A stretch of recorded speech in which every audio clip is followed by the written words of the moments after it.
అర్హులందరికీ ఇంద్రమ్మ ఇళ్లు అందజేస్తామని మంత్రి పొంగులేటి శ్రీనివాసరెడ్డి తెలిపారు. పేదోడి ఇంటి నిర్మాణానికి 5 లక్షల రూపాయలు ఇస్తున్న ఏకైక రాష్ట్రం తెలంగాణ అని మంత్రి తెలిపారు. ఏదైతే ఈనాడు సెలక్షన్ జరుగుతుందో మీరు వెళ్ళేసరికి సెలక్షన్ లిస్టు రెడీగా ఉంటుందో సెలక్షన్ లిస్టులో మీరు ఐడెంటిఫై చేసి తప్పు ఉందని చెప్పినా ఈవెన్ కలెక్టర్ గారు అప్రూవ్ చేసినా దాన్ని క్యాన్సిల్ చేసేది అవుట్ రైట్ డెసిషన్ నేను తీసుకున్నా.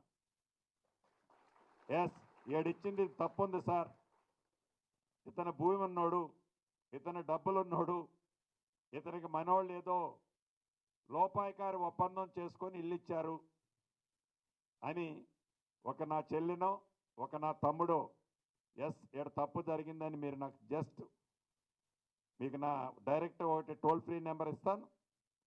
మీరు చిన్నది పాస్ ఆన్ చేస్తే మళ్ళీ మీ పేరు కూడా బయట చెప్పను. నా సెక్రటరీ చెప్పినా, నా ఎండి చెప్పినా, నా ఈఎన్సీ చెప్పినా, ఎవరు చెప్పినా సరే డైరెక్ట్గానే నాది ఫోకస్ ఉంటుంది. పూరెస్ట్ ఆఫ్ ది పూర్, చిన్న అవినీతి కూడా జరగకుండా 24 క్యారెట్ గోల్డ్ అంటే ఎంత దానికి మార్కెట్లో వెయిట్ ఉంటుందో అలాగా ఈ హౌసింగ్ డిపార్ట్మెంట్కి మీరు ఒక మంచి పేరు తెచ్చే విధంగా